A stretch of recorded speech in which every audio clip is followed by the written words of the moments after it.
नमस्कार मित्रों, बातों बातों में कि आज की कड़ी में हम आपका हार्दिक स्वागत करते हैं। आज 124वां भाग प्रसारित होने जा रहा है और आज हमारी मेहमान प्रतिभाशाली कथक नृत्यांगना इंद्रायणी मुखर्जी, सुश्री इंद्रायणी मुखर्जी हैं, जो बम्बई में रहती हैं। बम्बई में पली बढ़ी, वहीं उनकी साधना स्थली है। वहीं उन्होंने जयपुर घराने की कथक परंपरा के संस्कार विदुषी उमा डोगरा जी से सीखे, जो मूर्धन्य नृत्यांगना है और स्वर्गीय पंडित दुर्गालाल जी की निष्णात शिष्याओं में उनका शुमार होता है। आज योगवश पंडित दुर्गालाल जी का स्मरण दिवस है। हम उनको भी नमन करते हैं, उनके घराने को नमन करते हैं और इसी तरह सुश्री उमा डोगरा जी के प्रति अपना आदर व्यक्त करते हुए उनकी शिष्या सुश्री इंद्रायणी मुखर्जी का स्वागत करते हैं। वे अब से कुछ ही देर में लगभग 7:05 जब हो रहा होगा तो वो आ जाएंगी और हम उनसे बातचीत करेंगे। हमारी आज की बातचीत में उनसे इस तरह से ये एक तरह का नवाचार ही कहना चाहिए कि कुछ समय पहले हमने जब इस कार्यक्रम की शुरुआत की थी तो हमने इस घराने की 2 गुणी नृत्यांगनाओं के साथ एक के बाद एक बात की थी। पहले उमा जी से, फिर उसके बाद डॉक्टर मंगला भट्ट जी से, हैदराबाद में जो रहती हैं। वे दोनों ही जयपुर घराने की निष्णात नृत्यांगना है और आज हम उनकी शिष्य परंपरा में आए हैं। तो उमा जी की शिष्या इंद्रायणी हमारे बीच होंगी थोड़ी देर में। मैं रामरथ पांडे जी का स्वागत करता हूं और वीडियो पे नहीं ले पाऊंगा, ये उनको मैं कहना चाहूँगा क्योंकि उनसे मेरी बातचीत हो चुकी है। वीडियो पर अपील भेजना उचित नहीं है उनका। आज की बातचीत मेरी इंद्रायणी मुखर्जी से होगी। मैं उनको विजुअली रिसीव करने के लिए प्रतीक्षा में हूँ। आशा है आप आनंद होंगे और हमारे मित्र जो अभी आते ही होंगे। शायद मैं समय पर आ गया, कई बार मुझसे भी विलम्ब हो जाता है। इस बीच जब तक हमारे और मित्र आते हैं, इंद्रायणी जी आती हैं, हम कुछ बातों बातों में के बारे में बात कर लेते हैं। जो लोग बाद में भी इसको सुनेंगे वो जानेंगे कि बातों बातों में की सारी कड़ियाँ, सभी भाग YouTube के हमारे चैनल में सुरक्षित हैं, संरक्षित हैं। वे कभी भी उस पर जाकर उसको सुन सकते हैं, देख सकते हैं। ये बातचीत जो कलाकारों से हम करते हैं, उनके जीवन, उनके सृजन को लेकर, इस बातचीत का एक अपना प्रभाव है और कैसे कोई कलाकार अपने जीवन में उत्कृष्ट का चयन करता है, उत्कृष्ट का अर्जन करता है, इसका एक पूरी जर्नी है। और ये कोई छोटा मोटा रास्ता नहीं है, कोई बहुत आसान सा पथ भी नहीं है। एक लंबा पथ है, एक कठिन पथ है, बहुत सारा संघर्ष जिसमें छुपा हुआ है, बहुत सारा धीरज जिसमें छुपा हुआ है। हमेशा हम ध्यान रखते हैं कि वर्क ऑफ एक्सीलेंस और उत्कृष्टता के धरातल पर खड़े होने का कोई शॉर्टकट नहीं होता, ना ही कोई मध्य मार्ग होता। तो ऐसे कलाकार जो लगातार परिश्रम करते हुए बगैर इस बात की चिंता किए कि वे कितने प्रसिद्ध हो गए हैं, अपनी साधना में लगे रहते हैं, उनको नमन है।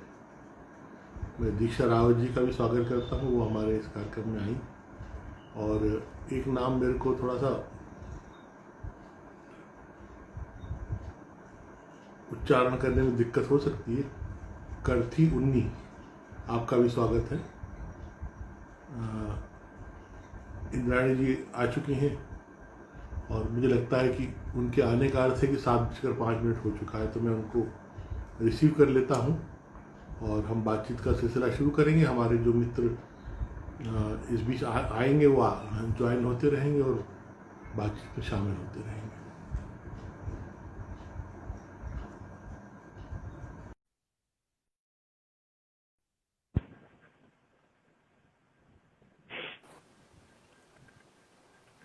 नमस्कार सुनील जी, प्रणाम।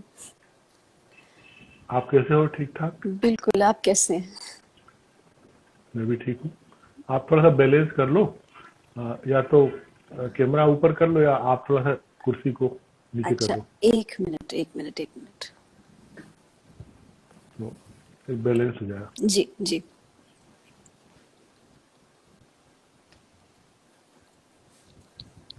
क्या ये अब ठीक है? हाँ एकदम ठीक है, बहुत अच्छा। जी।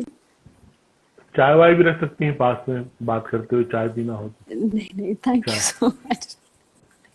ये एक संवाद का एक सिलसिला हमने इंद्राणी जी मई से शुरू किया था, जी लॉकडाउन जब शुरू हुआ था। जी तो सभी को कह दिया गया कि घर के अंदर बंद रहना है और बाहर नहीं निकलना है। तो इसमें फिर यह है कि एक सीमा के बाद जब क्रिएटिवली मन उबने लगा तो फिर लगा कि किस तरह हम जुड़े रह सकते हैं सबसे और कुछ ऐसा सार्थक करें इस समय का सदुपयोग करते हुए। तो फिर ये एक विचार आया और बातों बातों में इस तरह से बहुत ज्यादा सोचा विचारा नहीं और बासु चटर्जी की फिल्म से नाम रख लिया और शुरू कर दिया। अब इसमें यह हुआ कि सभी जो जानने वाले परिचित हैं, अपने लोग हैं, सब सभी मित्रों ने, गुणी कलाकारों ने इसको प्रोत्साहित कर दिया इस पहल को। जी। तो अब ये आप सब भी, जैसे आज आप भी इसमें शामिल हो गई, आप सबकी ना ना, दुआओं से बिल्कुल। एक सौ ये एक सौभाग्य सौ मेरा है इंटायरली। नहीं नहीं, आज 124वीं कड़ी में आप हैं और यहाँ तक आने के लिए निश्चित रूप से यहाँ तक तभी आया जब आपके यहाँ हुई। तो मैं आपका स्वागत करता हूँ। धन्यवाद सुनील जी, आप बहुत तहे दिल से धन्यवाद। आपके मित्र भी बहुत इसमें शामिल होती जा रही हैं। आप सबके नाम देखते रहिएगा जी और बीच जी बीच में आपको किसी को दुआ सलाम करना होगा कर जी। लीजिएगा। ये सबको मैं सब सुविधा है इसमें। सबको नमस्कार कर रही हूँ, सबको प्रणाम कर रही हूँ, गुरुजनों को प्रणाम कर रही हूँ। एंड बस सबको सरिता धन्यवाद। कालेली जी अभी जी, ज्वाइन हुई है। सरिता मेरी गुरु बहन है, मेरे ख्याल से दीक्षा भी है, दीक्षा भी मेरी गुरु बहन है, और हाँ, कार्तिका दीक्षा भी शुरू में आ शायद गई है, थी। कार्तिका भी मेरी गुरु बहन है। हाँ और हाँ। लुब्धक जो है बहुत अच्छा फिल्म बनाते हैं, डॉक्यूमेंट्रीज बनाते हैं, मेरे भाई जैसे हम्म, हैं, अ, हम्म, जिनको थोड़ा बहुत देख हाँ पा रही हूँ मैं सबको। हाँ हाँ हाँ। प्रिया पाटिल जी हैं, जी। वो बॉम्बे में थाने में रहती हैं, बहुत अच्छी पेंटर है, चित्रकार। आह, वो हमारे आने वाले दिनों में हमारी मेहमान होंगी, वो भी इसमें अरे अभी वाह, ज्वाइन हुई हैं। अरे वाह। और सभी का स्वागत है। मेरी और ऐसे ही एक मैं बहुत जी, सॉरी सॉरी। हाँ जी, नहीं, आप मैं सिर्फ मेरी एक और मित्र को देख रही थी, मेरी सहेली है निमिषा, उसको भी धन्यवाद करती वो हूँ, आ सब जाए। आए हैं यहाँ पर। जी, वो भी एक बहुत ही क्रिएटिव पर्सन है, तो जी जी। जी। एक सहज सी शुरुआत करते हुए जानने की जिज्ञासा रहेगी कि ये 4-5 महीने जो है, ये एक कलाकार ने और एक गृहिणी ने, दो दो आयाम हैं आपके। हम सबके जीवन में दो आयाम होते हैं।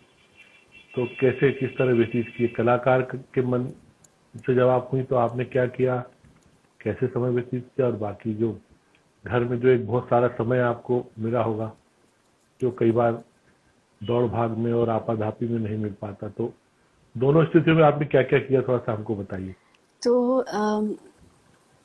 एक्चुअली मैं इस दौरान में मैंने खुद क्या किया वो तो मैं नहीं जानती, बट मैं देख रही हूँ कि इतना कुछ हो रहा है, और मैं सच में बहुत ही इंस्पायर्ड हो रही हूँ कि चारों ओर जो चल रहा है, जिस तरह से सारा एक ये आर्टिस्टिक फ्रेटर्निटी काम कर रही है। एंड मेरी इंस्पिरेशन के तौर पे है मेरी गुरु माँ श्रीमती उमा डोगरा, आप तो जानते ही हैं, सभी जानते हैं ऑफ कोर्स। बिल्कुल बिल्कुल। एंड मैं देख रही हूँ कि उमा दीदी किस तरह से इस वक्त में एक ट्विस्ट लाने की कोशिश करती हैं टू एवरीथिंग, कि अगर ये ठीक इस तरह से नहीं हो रहा, चलो दूसरा रास्ता कहीं और से। एंड वो सच में एक बड़ा चकाचौंध कर देने वाला एक एक्सपीरियंस रहा है।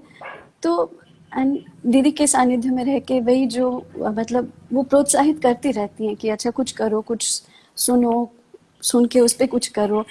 तो छोटी छोटी चीज़ें करने की कोशिश करते हैं, करते रहते हैं हम सभी। एंड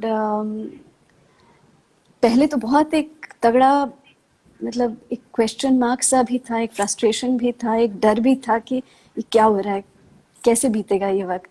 बट बीतते बीतते ये वक्त भी बीत रहा है। एंड अपने आप में ये भी एक सीख है, बहुत कुछ कुछ सिखा के जा रहा है ये वक्त। And I think in a way grateful ही है टुवर्ड्स, अगर ये पैंडमिक है उसमें भी एक बहुत एक सीख है जो कहीं ना कहीं आगे के लिए एक बहुत बहुत तगड़ा लेसन बन के रहने वाला है। सो और घर में जो समय नहीं मिल पाता था बहुत सारा, फिर घर में ही रहना है, और नहीं, उससे तब फिर क्या होता था कि बच्चे स्कूल चले गए तो उसके बाद एक वक्त मिल जाता था कि अपना अपनी क्लास में चले गए, आराम से जाके क्लास किया, दीदी के साथ हम सब ने मिलके बातचीत की, एक कंप्लीट डिफरेंट वर्ल्ड के अंदर उस वक्त एक एंट्री। फिर उसके बाद फिर से निकल के अपने घर की ओर एंड अपने बाकी ड्यूटीज की ओर। बट इस वक्त वो वक्त इन अ वे नहीं मिल रहा। सब कुछ एक एक खिचड़ी बन गई है, बट उस खिचड़ी का भी स्वाद बहुत अलग है और बहुत सुस्वादु है बेसिकली। तो इसी में से कुछ कुछ निकाल के वक्त, इसी में से कुछ मनन करने की कोशिश कोशिश वो कोशिश ही एक की फैक्टर रहा है कि कोशिश करने की। अब कहाँ तक क्या कर पाएंगे वो सोचना मैंने छोड़ दिया है, बट एटलीस्ट कुछ करने की एक वो एक स्पृहा या एक कोशिश या वो एक। एंड देखकर बहुत अच्छा लग रहा है कि किस तरह से लोग सारे आर्टिस्ट किस तरह से इस चीज को एक इतने ब्यूटीफुली यूज कर रहे हैं कि ठीक है स्टेज हाँ बंद हो गया है, स्टेज का पे अभी एंट्री नहीं है, बट ठीक है यही जगह मेरी सेफ स्टेज है। इनफैक्ट इस बात से हाँ मुझको ना हम सॉरी आप बोलिए। आप हाँ, हमको खड़े होकर स्वागत करना चाहिए। आदरणीय उमा जी आई हैं। दीदी प्रणाम। मैं प्रणाम। मैं देखिए उमा जी, मैं आपके स्वागत पे थोड़ा सा खड़ा भी हो गया। बहुत बहुत मुझे बहुत अच्छा लग रहा है कि आप आई, और आपको आपको आना ही था आज। असल में इंद्राणी जी की बात को मैं यहीं ठहराता हूँ और आपके साथ ही साझा करना चाहता हूँ कि आज गुरु जी का भी कोई दिन है ना। जी आज गुरु जी का जन्मदिन है।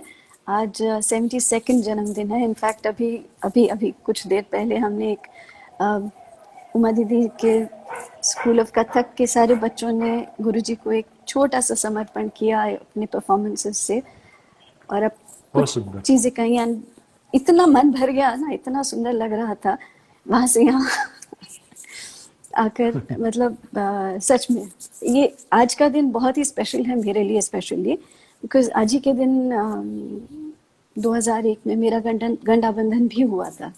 सो क्या बात। ओवरऑल जी नहीं तो ये सचमुच सौभाग्य है कि आप जिनके साथ जुड़ी वो बहुत बहुत गुणी और बहुत ही अ, अद्भुत हृदय की मालिक हैं वो।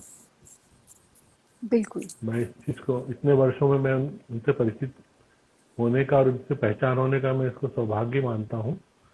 उन्होंने जिस तरह से एक घराने की एक अलग बम्बई में इतने वर्षों में जगाई है, और उसको आप सब जैसी मतलब गुणी और होनहार पीढ़ी को तैयार किया है। ये सब बहुत असाधारण काम है, और ये इसका कोई शॉर्टकट नहीं है। ये ना इतना समय जो इतने समय में ये खड़ा हो सकता था। बिल्कुल तो बिल्कुल तो तो उनका बहुत आदर है कि उन्होंने जो कुछ भी किया वो बहुत अद्भुत है। और बिल्कुल वही है कि आज हम एक ऐसे समय में हम तीनों मिल रहे हैं, वो भी, आप भी, मैं भी, कि पंडित दुर्गालाल जी के संबंध में हमेशा हम लोग की बातचीत होती रही। उन्होंने हमको खूब सुनाया है उनके बारे में, उनके सानिध्य को लेकर, उनकी पूरी पद्धति को लेकर, और किस तरह से, और उनकी एनर्जी को लेकर। क्योंकि उस समय शायद इंद्राणी जी बात होगी 88-89 की, मैंने नया नया आर्ट कल्चर में लिखना पढ़ना शुरू किया था और एक अखबार से जुड़ जी गया था।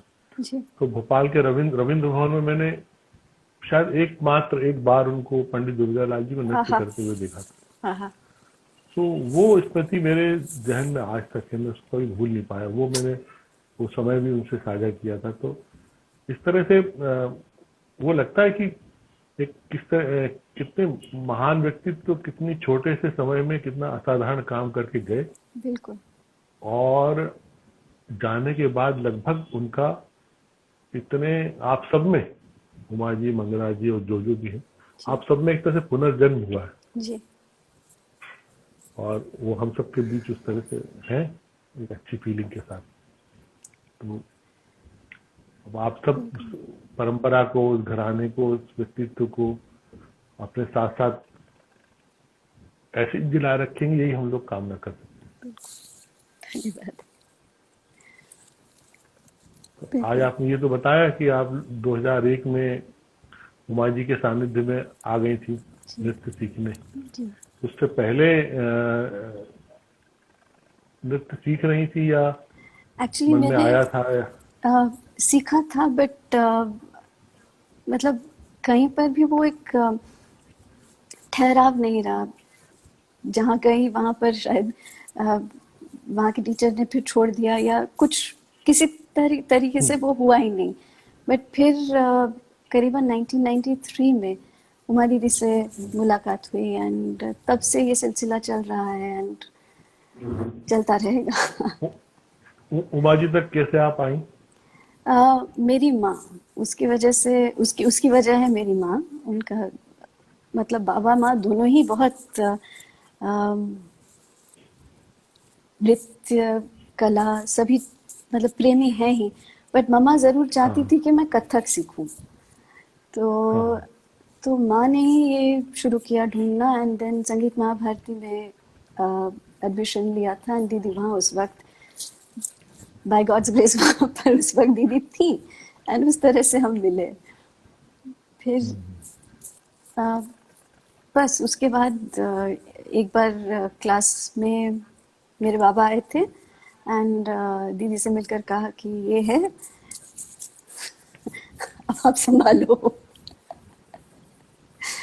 सो जी एक जर्नी शुरू हुई। जी जी धीरे धीरे उनकी सोहबत, उनका अनुशासन। जी, हर पल में, हर पल में। पहले तो देखकर बहुत घबरा गए थे कि डर लगता था, बट देन धीरे धीरे धीरे जब परतें खुलती रहीं, दीदी को सच में समझने लगे, तब एक्चुअली वो जो पर्सन है वो समझ में आने लगा। और उसको कहीं ना कहीं वो जिसको कहते हैं डाई हो जाना, कलर में डाई हो जाता है, जिस तरह रंगरेज रंग देते हैं, तो उसी तरह से आई मीन इसका कोई मतलब ये माध्यम बड़ा ही बहुत ही सरल तरीके से पूरी चीज़ हुई। अब मैं इसको एक्सप्लेन नहीं कर पाऊंगी, बट मैं बुद्धिज्म प्रैक्टिस करती हूँ, तो वहाँ पर एक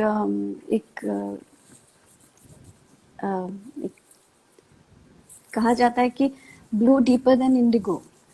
तो आप इंडिगो के डाई में जब डाई हो जाते हैं, देन एक different and bluer deeper colour एक निकलता है। तो वो कहीं ना कहीं उनका वो सब में निचोड़ इस तरह से सुंदर तरीके से आ गया है हम सब में, दैट वेरी अनसेड वे। उसके लिए उन्होंने कभी कहा नहीं कि ऐसा ही करना है, ऐसा ही करना है, बट वो बड़े अनसेड वे में एक चीज सब में वो एक गुण आ गया है। तो अच्छा, बम्बई जैसे शहर में कोई भी स्पेस क्रिएट होना बड़ी मुश्किल है कि आप जहाँ पर पूर्वाभ्यास कर सको, आप जहाँ पर अपना रियाज कर सको। स्वयं जैसे मैंने देखा कि उमा जी का घर कहीं और, फिर कहीं क्लास कहीं और, जी इतना चल के आना जाना, फिर आप सबके साथ भी रहा होगे, आप भी कहीं कहीं रहते होगे, वहां से फिर वहां आते होगे, जी तो बहुत सारा समय जो इस एक ललक में व्यतीत होता होगा कि हमें जाना है, हमें करना है और कुछ ना कुछ करना है। जी। तो ये सब चीजें किस तरह मैनेज होती रही? मैं उस वक्त कॉलेज में थी, तो कॉलेज मेरा बहुत दूर टाउन में सेंट जेवियर्स कॉलेज, और वहाँ से क्लास आना होता था जुहू में। तो वो मतलब बड़ा एक ये रहता था कि बस भाई क्लास खत्म हो जाए एंड भागे क्लास अपने क्लास के लिए। तो वहाँ से ट्रेन पकड़ के फिर अंधेरी तक आना, अंधेरी से फिर जुहू तक आना या दीदी के घर वापस यारी रोड तक पहुंचना, वो एक बड़ा एक एक्साइटमेंट रहता था कि चलो जल्दी जल्दी जल्दी खत्म करो एंड भागो। कभी कभी शायद एक आध क्लास बंक करके भी निकल जाते थे, बट इस तरह से वो रहा। एंड हर क्लास में एक इतनी एक्साइटमेंट रहती थी कि अब आज क्या सीखने को मिलेगा, आज किस तरह से सीखने को मिलेगा, आज कैसी डांट खाने को मिलेगी। तो हर चीज में एक बड़ा बहुत सुंदर रहा है ये पूरी जर्नी। फिर अपने गुरु बहनों के साथ मिलके, गुरु भाई के साथ मिलके, जो एक उस वक्त कि अच्छा ये कैसे था, वो उसको कैसे करना था, उसको रिफ्रेश करना, फिर जाके उसको क्लास में करना, बड़ा ही बहुत ही सुंदर वक्त रहा है ये। एक पूरा जो समय आप प्रतिदिन उनके साथ व्यतीत करते थे लगातार, तो किस किस तरह के उनके हृदय को खोल पाए, कैसे कैसे आपने प्रवेश किया, कैसे जाना? क्योंकि जो अभी आपने कहा ना कि डर लगता था, तो उस डर के पार तो फिर बहुत नहीं, डर के स्वर्ग है। पार, बिल्कुल डर के पार स्वर्ग ही स्वर्ग है, मगर उस बार में बाहर से अंदर जा, बट वो एक सुपरफिशियल है, वो एक सुपरफिशियल एक ढांचा है जो समझ में आ गया है अभी कि इसके बियॉन्ड क्या है। तो बट इनिशियली सबको सच में बहुत दीदी को देख के कभी कभी बहुत, बट वो इतनी एक जेंटल पर्सन है अंदर, इतनी भावुक है। लिख रही है डांट बहुत खाई इन सब ने। अभी भी खाती हूँ। वो तो बट ये हम लोग कहते हैं प्रसाद है, हम सच में कहते हैं ये प्रसाद है। तो वो जहाँ पर उम्मीद है, जहाँ भरोसा है, और जहाँ लगभग सब एक गुरु का सब कुछ दांव पे लगा हुआ है, बिल्कुल, तो वहाँ तो ये सब स्वाभाविक है। बिल्कुल। और मैंने सॉरी अपने गंडा बंधन के वक्त एक चीज लिखी थी कि this is a connect which is like umbilical cord से जैसे माँ और बच्चा कनेक्टेड हो जाते हैं, बट यहाँ पर वो फिजिकल अम्बिलिकल कॉर्ड शायद नहीं है, बट फिर भी there is a deep deep deep connect. And वो सिर्फ एक बच्चे के लिए नहीं है, वो हर एक बच्चे के लिए। सो मतलब इस तरह से उनका सबके लिए सोचना,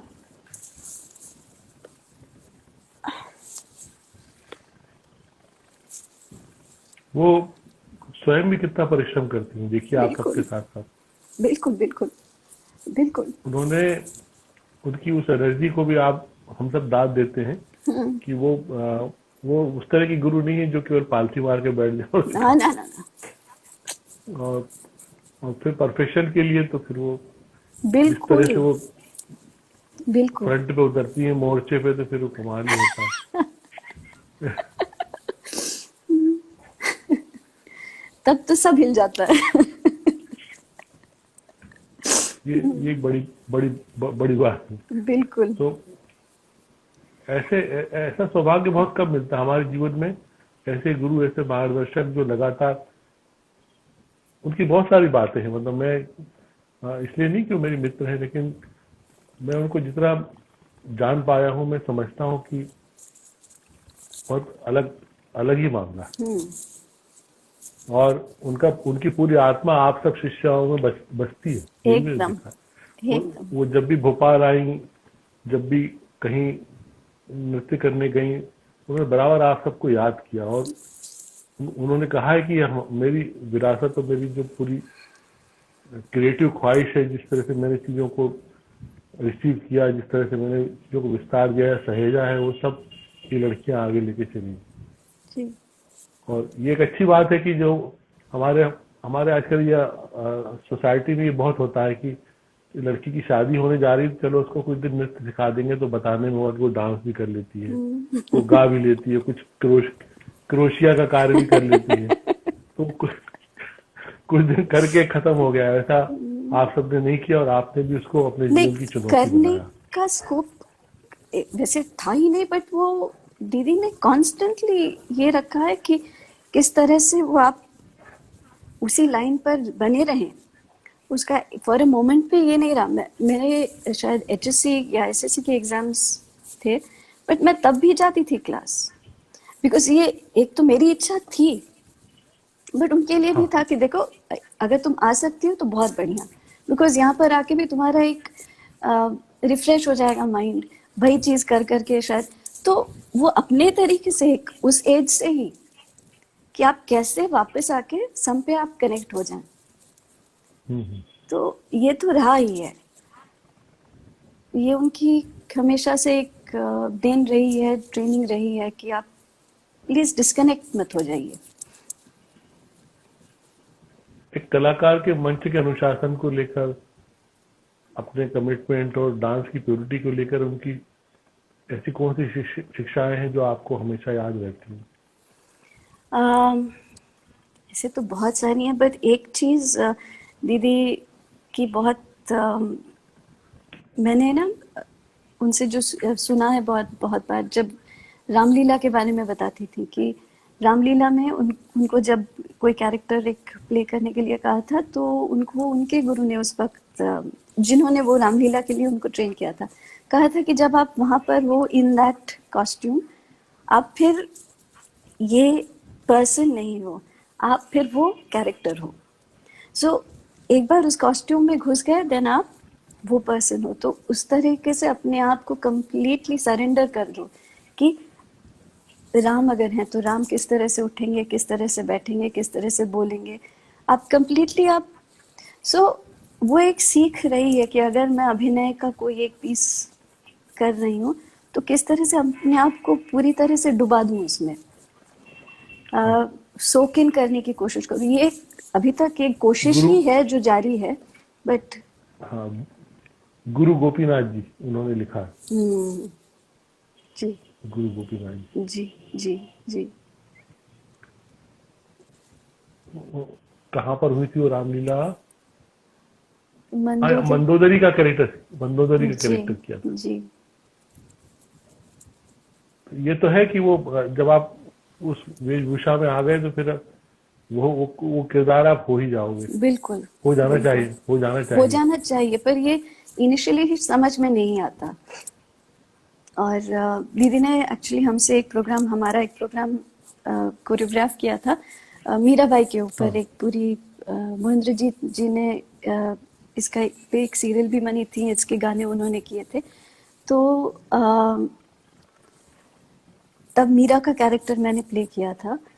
तब दीदी ये हाँ कॉन्स्टेंटली कि अब भूल जाओ, अब सब भूल जाओ, डरना नहीं है, आप स्टेज पे जब वो बिल्कुल डरना नहीं है, लोग हैं ही नहीं सामने, ये सोच लो तुम मीरा हो एंड ये कृष्ण है, और किस तरह से आप मीरा कृष्ण के प्रति कंप्लीटली समर्पित थी, आपको बस वही याद रखना है, अभी बाकी सब भूल जाओ। और ये इनिशियल डेज में था, बहुत मतलब मेरे ख्याल से ये 99, पता नहीं, याद नहीं आ रहा एग्जैक्टली, बट उस वक्त ये समझ पाना मुश्किल था। अब धीरे धीरे धीरे ये बात घर कर रही है।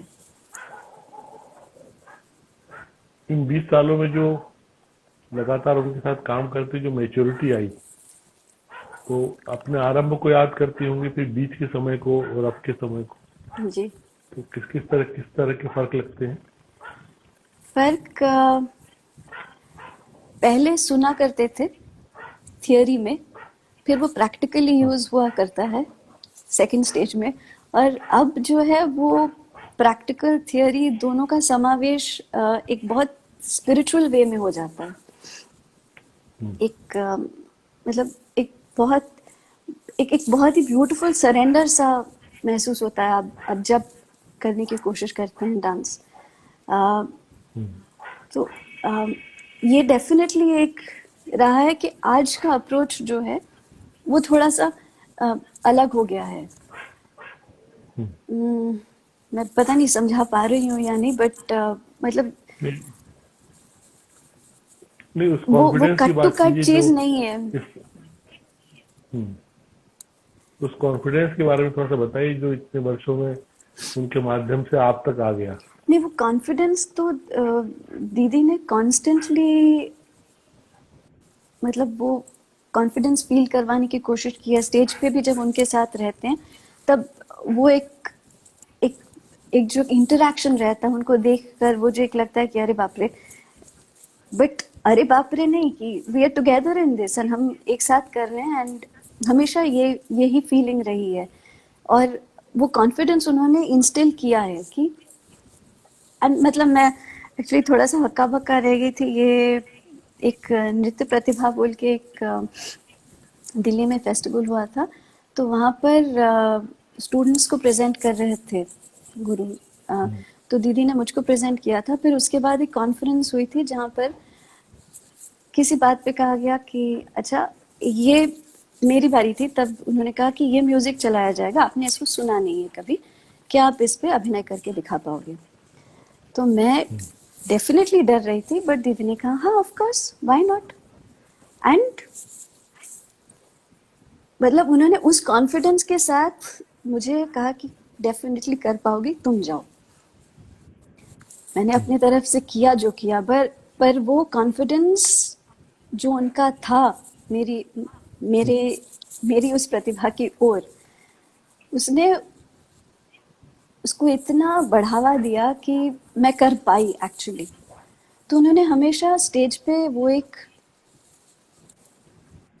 छूट तो नहीं कहूंगी, बट एक स्पेस दिया कि अच्छा नाउ करो।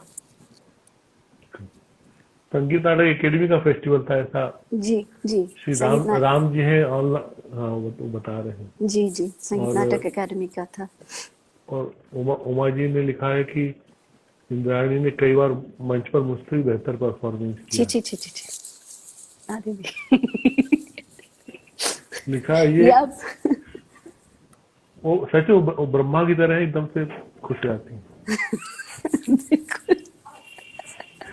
एकदम वरदान मिलता है। तो ये आपके लिए आज का तोहफा है। देखिए, कोई गुरु ऐसा कह दे तो फिर क्या बात है।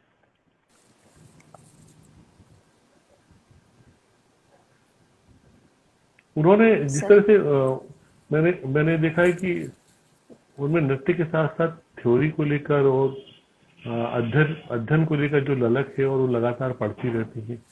और नृत्य की उद्भव और विकास को लेकर, घराने को लेकर जिस तरह से उनका डिवोशन है, इतना सारा पढ़ती करती, वो संस्कार भी आप पे आए क्या? अ, ये संस्कार भी आए, बट मतलब दीदी से हमेशा हम लोग ना कहानी की तरह सब हर चीज को सुनते हैं, कि वो एक फिर हाँ एक किताबी नॉलेज नहीं हो जाता। उसको आप किस तरह से यूज कर रहे हो अपने डांस में, आप हाँ किस तरह से यूज कर रहे हो, तो उस तरह से अ, हाँ मतलब ये एक एक very innovative way of teaching रहा है उनका, जहाँ वो अपने डांस के थ्रू, अपने बातचीत के थ्रू, अपने इंटरेक्शंस के थ्रू वही थियोरी को दोहरा रही हैं, एंड देन वो कहीं ना कहीं और ज्यादा घर कर जाता है, रह जाता है। मे बी उस उन चीजों को मैं उस तरह से रिपीट ना कर पाऊं, बट मैं जानती हूँ फिर कि ये थियोरी का मतलब क्या है कहीं ना कहीं। Indrayani rights poem in English, अंग्रेजी में कविताएं भी लिखती हैं। जी। क्या बात, ये एक आपका अलहदा आयाम होगा, आपके रुझान का एक अलग विषय, नृत्य से अलग कविताएं। वो ये मैं पूछने एक्चुअली वाला था, बल्कि ये मैं पूछने वाला था कि 4-5 महीनों में जो वक्त मिला होगा, तो अगर कोई और रुचियां होंगी तो वो भी पूरी करने का अवसर मिला होगा आपको। नहीं, ये वक्त तो मेरा कहीं ना कहीं वो एक थॉट की तरह आता है, फिर वो एक expression, extension of an expression है। तो जैसे दीदी कहती हैं कि कई चीज़ें एक आर्टिस्ट के लिए वो सीमित नहीं रहती, कि आप सिर्फ ये नहीं हो, आप इसके साथ आप में वो भी एक और 2-3 चीज़ें भी हैं जो आप, जिसके थ्रू आप एक्सप्रेस करते हो। तो पोइट्री एक चीज़ है जहाँ मैं अपने आप को पाती हूँ, मेरे व्यक्तित्व को मैं वहाँ बहुत ब्यूटीफुली वहाँ पर एक्सप्रेस कर पाती हूँ एक्चुअली। ढूंढने और प्राप्त करने की जगह। जी। हमारी दीदी मंजरी सिन्हा जी बहुत बड़ी समीक्षक हैं दिल्ली में, आप जानते हो। नाम। वो ज्वाइन हुई है। उमा जी जानती है, मंजरी वाह। सिन्हा जी बहुत, मतलब हमारे तो हम उनको दीदी कहते, पर वो हमारी माँ की उम्र की है, अरे और उनका स्नेह हमको मिला, ये हमारा सौभाग्य। वो भी प्रणाम। ज्वाइन हुई है। Thank you. तो तो ये सब बहुत महत्वपूर्ण बात है कि जो अभिव्यक्ति के आयाम है, चाहे नृत्य हो, चाहे कविता हो, चाहे पेंटिंग हो, नाटक या और भी सब विविधताएं, लेकिन इन सब के माध्यम से कहीं ना कहीं जो हमारा एक हमारे भीतर जो कुछ एक भटकता रहता है, खोया रहता है, वो कहीं ना कहीं एक सूक्ष्म स्तर पर आके हमको कहीं ना कहीं मिलता हुआ प्रतीत होता है। उसी की एक जर्नी है। कई बार ऐसा हुआ होगा कि आपको नृत्य प्रदर्शन के अवसर मिले, आप गई, डांस करके आई। कई बार ऐसा हुआ कि आपके साथ उमा जी गई और वो पढ़न पर साथ बैठी आपके सामने। जी। इनमें इनमें कुछ कुछ अनुभव हैं क्या इस तरह के, कुछ बताने लायक? नहीं, कोई ऐसी यादगार? जब दीदी रहती हैं तब तो एक मतलब कॉन्फिडेंस में चार चांद लग जाते हैं। तब सच में लगता है हाँ, कि, और जब वो नहीं अगर हैं तो फिर भी मालूम है कि वो कहीं ना कहीं साथ हैं। और ये एक आध बार हुआ है कि दीदी नहीं आ पाई हैं शायद किसी काम कारणवश, अ, पर उन्होंने ये मेक श्योर किया कि नहीं, आप जब स्टेज पे हो, या तो मेरी गुरु बहन मेरे साथ है, या फिर इस तरह से उस चीज़ को हम लोगों ने परिपक्व किया कि वहाँ पर फिर ये ऑफ कोर्स मिस करते हैं दीदी को, डेफिनेटली मिस करते हैं, पर फिर एक साहस बन जाता है कि अपने आप को प्रेजेंट कर सके इन द ट्रूएस्ट वे। और जिस जिस समय वो आपके साथ रहती रही होंगी, डांस होने के बाद कुछ बातचीत होती है कि आज कैसा डांस हुआ, हाँ रिव्यू? हाँ, बिल्कुल बिल्कुल। दीदी हमेशा से सिर्फ हमारे डांस के बारे में नहीं, वो अपने डांस के बारे में भी बहुत वो एक डिस्कस करना कि क्या हुआ, कैसा हुआ, कहाँ पर ठीक और कर सकते हैं, किस चीज़ में शायद किसी चीज़ को कम कर दे सकते हैं। तो ये एक रिव्यू डेफिनेटली होता रहता है, एंड वो एक एक्साइटमेंट रहती है कि अच्छा नेक्स्ट में क्या कर सकते हैं हम लोग। और ये डिस्कशन बड़ा ही एक कंस्ट्रक्टिव डिस्कशन रहता है हमेशा। अगर कुछ बहुत ही गड़बड़ हो गई है तब तो ठीक है प्रसाद मिल जाता है, बट एक बहुत बड़ा प्रसाद ये मिलता है कि आप इस चीज़ को एक एक बहुत ही लार्जर वे में देखते हैं, कि वो एक छोटी सी परफॉर्मेंस या एक हो गया चलो छोड़ दिया, नहीं, उसको बकायदा कि यहाँ क्या गलत हुआ, इसको कैसे सही करेंगे, उस चीज़ को कैसे बेटर करेंगे, ये कॉन्वर्सेशंस कंप्लीटली होते रहते हैं हमेशा। और ये दीदी मतलब बहुत डिलिजेंटली इस चीज़ को मानती हैं, इस चीज़ को इनकरेज करती हैं कि आप परफॉर्मेंस करने के बाद लेट्स टॉक अबाउट इट, क्या है। कुछ ऐसे अवसर भी आए होंगे, आपको याद है, जब आपको कभी कभी दुर्लभ, मतलब हालांकि दुर्लभ होता होगा, लेकिन कभी कभी आपको उमा जी का रियाज करने का, देखने का मौका मिला हो? थोड़ा सा डिस्टरबेंस हो रहा है, मैं फिर से आप प्लीज दोहराएंगे? कोई ऐसे अवसर भी आए होंगे जब उमा जी खुद अपना रियाज कर रही हो और आपको उसका साक्षी होने का अवसर मिला? बिल्कुल बिल्कुल, ये बहुत बार हुआ है। दीदी के खुद सोलो प्रोग्राम्स में तो हुए ही हैं। देखा है दीदी को कॉन्स्टेंटली रियाज हाँ, करते हुए, म्यूजिशियंस के साथ बैठ के जब वो करती हैं तो अपना मनन करके, और वो लिंक ना छोड़ना कि आप सिर्फ रिहर्सल ही तो कर रहे हो, वो नहीं, पर वो लिंक को किस तरह से बनाए रख के कहाँ पर क्या आएगा, कहाँ से किस चीज को दूसरी चीज को उठाएंगे, और और बकायदा अपने अभिनय के पीसेस को उस तरह से जहाँ उस रिहर्सल में ही से ही सजाना शुरू कर देती हैं। उससे पहले मनन करके यहाँ पर वो उसका एक बड़ा सुंदर सा एक चित्र बना के, प्योर पीसेस के लिए भी, कि किस तरह से कोरियोग्राफी हाँ, होगी, कहाँ से क्या होगा, म्यूजिक कहाँ से बजना शुरू होगा, कौन सा इंस्ट्रूमेंट कहाँ पर आएगा, हर चीज़ के बारे में बहुत ही मैं दिनकर जी के बारे में कहती हूँ, दिनकर कह के नहीं, उन्होंने एक बहुत सुंदर चीज़ कही थी कि कॉन्सेप्ट में ये बहुत इम्पोर्टेंट है कि आप जब किसी चीज़ को प्रेजेंट करें, इकेबाना के फूल की तरह प्रेजेंट करें, कि 4 फूल लें पर उसको आप किस तरह से प्रेजेंट करें। तो दीदी का ये हमेशा से रहा है कि आप 4 चीज़ करो बट उसको किस तरह से आप प्रेजेंट करोगे in the most effective way, ये बहुत इम्पोर्टेंट है, ताकि हम ऑडियंस को मैं साथ उस एक्सपीरियंस में लपेटते हुए आप आगे उस लेवल पे लेके जा सकते हैं। सो और उनका जो एक तत्व बोल के एक प्रोडक्शन किया था उन्होंने, जो दक्षा दीदी वैभव जी के साथ किया हाँ था, हाँ तो वो एक बहुत बड़ा ब्यूटीफुल एक्सपीरियंस रहा जहाँ उनको देख पाए, बिकॉज 3 डिफरेंट स्टाइल्स थे जिनको मर्ज करना था, कथक, हाँ भरतनाट्यम और ओडिसी, और म्यूजिक हाँ एक ही। तो उसको किस तरह से इतने ब्यूटीफुली इंट्रिकेटली उन्होंने तीनों ने सजाया कि अपना जो थॉट प्रोसेस है एक तरह आके एक जगह पे मर्ज करे, एंड वो अपने स्टाइल्स में फिर बातचीत करे, नॉट कि आप अपने स्टाइल को छोड़ दिया पीछे, और सब कुछ मिलाकर आपने हर चीज को इस सुंदर तरह से उन्होंने प्रेजेंट किया। वो उनके जो इंटरेक्शंस थे एज आर्टिस्ट्स, दोस्त तो हैं ही और बने, और भी बहुत गाढ़े दोस्त, गूढ़े दोस्त बने, बट उस वक्त एक प्रोफेशनली आप काम कर रहे हैं, तो बट उसमें भी एक डिग्निटी, एक वंडरफुल एक्सपीरियंस एक बनाए रखना मेरे लिए एक बहुत बड़ी सीख थी वो। इकेबाना का फूल जो है मंजरी दीदी को बहुत एग्जाम्पल पसंद आया।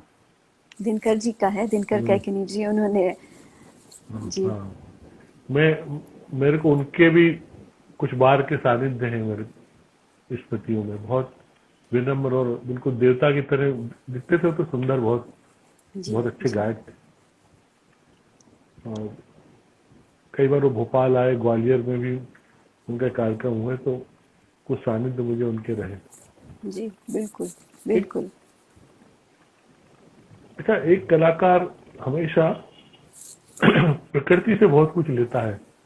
जी प्रकृति की जितनी भी खूबसूरती है, विरासत है, जी हेरिटेज है, खुद उमा जी को भी मैं देखता हूँ कि वो कहीं पहाड़ों पे, नदी के किनारे या समुद्र के किनारे कहीं होती है, तो एक वो जागृत होती है एक तरह। बिल्कुल बिल्कुल। आपके साथ ऐसा क्या है? मेरे साथ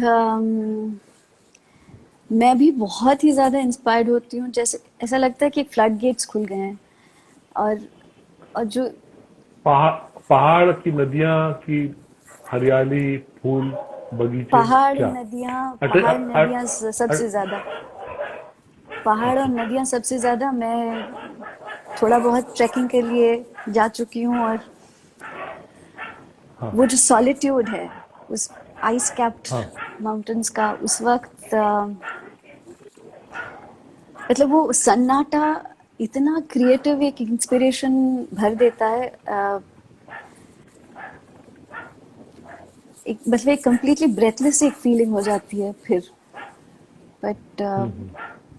उन पहाड़ों के पगडंडियों से चलना, बड़े बड़े पेड़, झरने, पक्षियों की कलरव, मतलब हर हर चीज इतनी इंस्पायर करती है। फिर वहाँ के सनराइज, सनसेट, रात को आप देखें तो इतनी सुंदर तरीके से तारे चमक रहे हैं, लगता है कि सच में बूंद बूंद ब्लेसिंग्स बरस रहा है आप पे। एकदम कविता की तरह कहा आपने। अच्छा, चूंकि मेरा सिनेमा को लेकर बहुत लगाव है, उमा जी जी ने बताया कि आपका भी सिनेमा के प्रति बहुत लगाव, आपने काफी कुछ उस पर एक्टिविटी की है, तो वो पक्ष जरूर मैं जानना चाहूंगा। मैं मेरे फादर हैं वरुण मुखर्जी, उन सिनेमाटोग्राफर हैं, एंड जी जी।